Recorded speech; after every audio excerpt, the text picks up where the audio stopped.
بسم اللہ الرحمن الرحیم۔ اللہ تبارک و تعالیٰ کے نام سے شروع جو بڑا مہربان اور نہایت رحم کرنے والا ہے۔ ناظرین محترم السلام علیکم۔ ایک ایسی تختی جس میں کائنات کے تمام راز لکھے ہوئے ہیں، کون کب مرے گا اور کس کو کتنا رزق دیا جائے گا اور کس کی زندگی میں کون کون سے حالات درپیش ہوں گے اور کس کو کس طرح کی موت آئے گی اور کس کا حشر کیسا ہوگا، غرض تمام زمین و آسمان اور اس پراسرار دنیا و کائنات کے تمام راز اس تختی پر تحریر ہیں۔ ناظرین، کیا آپ جانتے ہیں کہ لوح محفوظ کیا ہے اور یہ کہاں پر ہے؟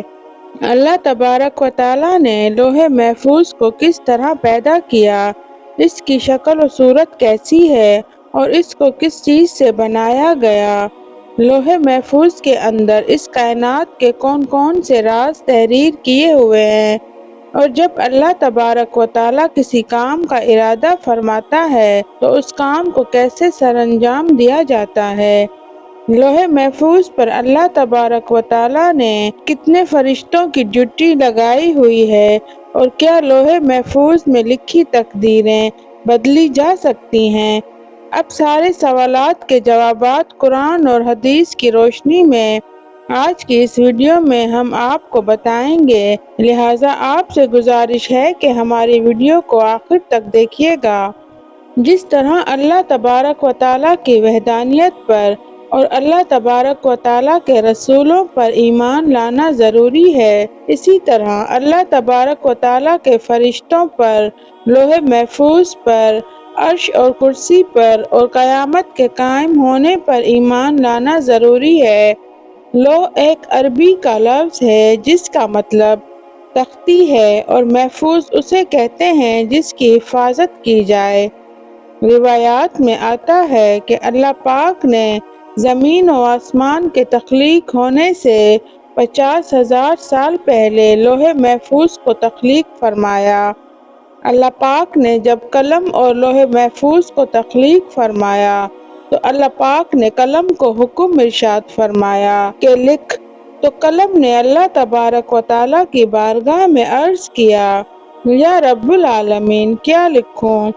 تو اللہ نے ارشاد فرمایا، اس کائنات کی ابتدا سے لے کر انتہا تک تمام تر معمولات کو لکھ دے، تو قلم نے اللہ تبارک و تعالیٰ کے حکم کے مطابق لوح محفوظ پر تمام معاملات کو لکھ دیا۔ لوح محفوظ وہ تختی ہے جس پر تمام انسانوں کی تقدیریں لکھی ہوئی ہیں، اس کائنات کے تخلیق سے لے کر فنا ہونے تک ہر چیز اس میں لکھی ہوئی ہے، اور لوح محفوظ تمام انسان اور مخلوقات کی پہنچ سے باہر ہے، کوئی بھی انسان یا شیطان اس تک نہیں پہنچ سکتا۔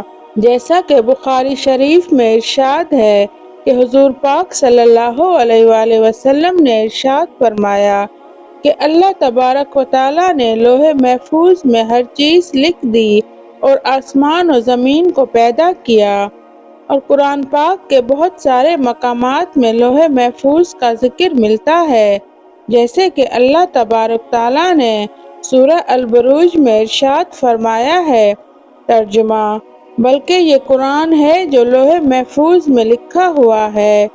قرآن پاک کی اس آیت کریمہ سے پتہ چلتا ہے کہ قرآن پاک بھی لوح محفوظ کی تختی پر لکھا ہوا ہے، اور ہمارے پاس جو قرآن پاک ہے یہ وہی قرآن پاک ہے جو لوح محفوظ میں تحریر کیا ہوا ہے۔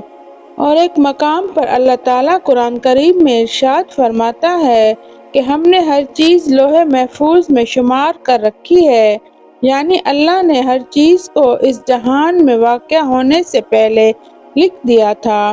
لوح محفوظ کو اللہ تبارک و تعالیٰ نے سفید موتیوں سے بنایا ہے اور اس کے صفحات سرخ یاقوت کے ہیں اور اس کی تحریریں نور سے لکھی ہوئی ہیں، جیسا کہ حضرت ابن عباس رضی اللہ تعالیٰ عنہ سے روایت ہے کہ نبی کریم صلی اللہ علیہ وآلہ وسلم نے ارشاد فرمایا کہ اللہ تبارک و تعالیٰ نے لوح محفوظ کو سفید موتیوں سے پیدا کیا اور اس کے صفحات سرخ یاقوت کے ہیں، اور اس کا قلم نور کا اور اس کی لکھائی بھی نور کی ہے۔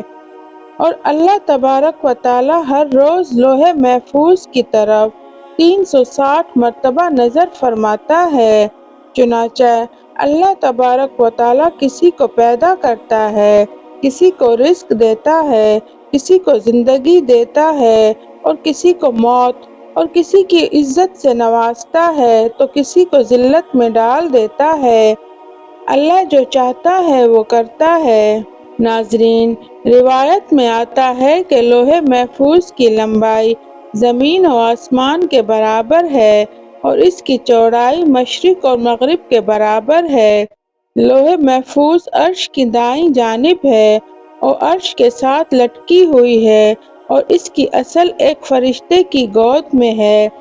حضرت ابن عباس رضی اللہ تعالی عنہ بیان فرماتے ہیں کہ لوح محفوظ کے سینے پر یہ الفاظ لکھے ہوئے ہیں کہ اللہ کے علاوہ کوئی عبادت کے لائق نہیں، اس کا دین اسلام ہے اور محمد صلی اللہ علیہ وآلہ وسلم اس کے بندے اور رسول ہیں۔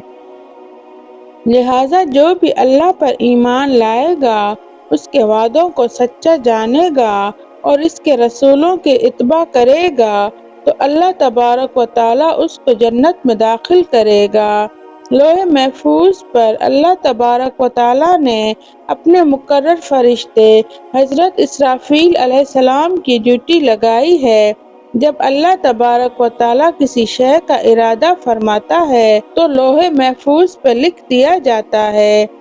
تو یہ لوح محفوظ حضرت اسرافیل علیہ السلام کے ماتھے پر آ کر ٹکراتی ہے، جبکہ حضرت اسرافیل علیہ السلام اللہ تبارک و تعالی کی عظمت کی وجہ سے اپنے سر کو جھکائے ہوئے ہیں اور اپنی نظروں کو نہیں اٹھاتے۔ جب لوح محفوظ کی تختی حضرت اسرافیل علیہ السلام کے ماتھے سے ٹکراتی ہے تو حضرت اسرافیل علیہ السلام اس پر نظر کرتے ہیں اور اس میں اللہ تبارک و تعالی کا حکم آسمان والوں کے متعلق ہوتا ہے تو حضرت اسرافیل علیہ السلام حضرت میکائیل علیہ السلام کے سپرد کر دیتے ہیں، اور اگر کوئی حکم زمین والوں کے متعلق ہوتا ہے تو حضرت اسرافیل علیہ السلام اس حکم کو حضرت جبرائیل علیہ السلام کے سپرد کر دیتے ہیں۔ بس سب سے پہلے روز قیامت جس چیز کا حساب ہوگا وہ لوح محفوظ ہوگی۔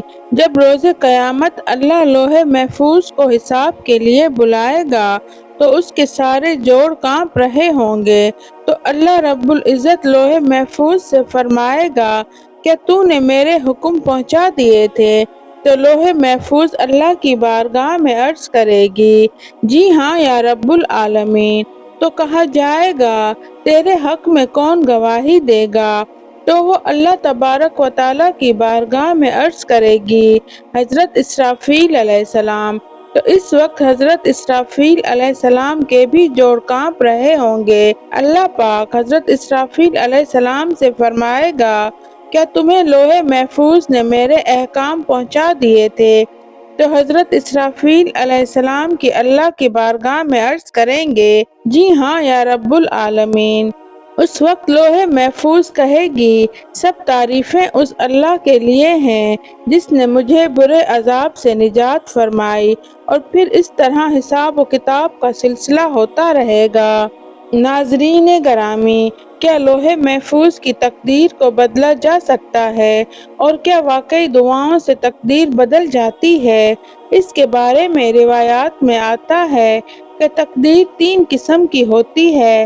پہلی تقدیر وہ ہوتی ہے جو عام انسانوں کی دعاؤں کی وجہ سے اللہ تبارک و تعالی بدل دیتا ہے، اور دوسری تقدیر وہ ہوتی ہے جو اللہ تبارک و تعالی اپنے خاص بندوں یا انبیاء کرام کی دعاؤں کی وجہ سے بدل دیتا ہے، اور تیسری تقدیر وہ ہوتی ہے جو لوح محفوظ پر تحریر ہے۔ اس تقدیر کو نہیں بدلا جا سکتا، حتیٰ کہ لوح محفوظ پر لکھی تقدیر کو بدلنے کے لیے کوئی نبی بھی دعا کرے تو اللہ تبارک و تعالی اس کو روک دیتا ہے۔ تو محترم ناظرین و سامعین، اس سے معلوم ہوتا ہے کہ لوح محفوظ پر جو کچھ بھی لکھا ہوا ہے اس میں کوئی تبدیلی نہیں ہو سکتی، البتہ کچھ تقدیریں ایسی ہوتی ہیں جس کو اللہ تبارک و تعالی صحیفوں کی شکل میں فرشتوں کو عطا فرماتا ہے، تو وہ تقدیریں اللہ کے نیک بندوں، اولیاء کرام اور اللہ کے انبیاء کرام کی دعاؤں سے تبدیل ہو جاتی ہیں۔ اللہ تبارک و تعالی سے دعا ہے کہ اللہ تبارک و تعالی ہمارے صغیرہ اور کبیرہ گناہوں کو معاف فرمائے اور اپنے پیارے حبیب حضرت محمد مصطفیٰ صلی اللہ علیہ وآلہ وسلم کی شریعت کے مطابق زندگی گزارنے کی توفیق عطا فرمائے۔ ویڈیو اچھی لگی ہو تو لائک اور چینل کو سبسکرائب کر دیجیے گا۔ ملتے ہیں ایک نئے ویڈیو کے ساتھ۔ اللہ پاک آپ کو اور ہم سب کو اپنے حفظ و امان میں رکھے۔ اللہ حافظ۔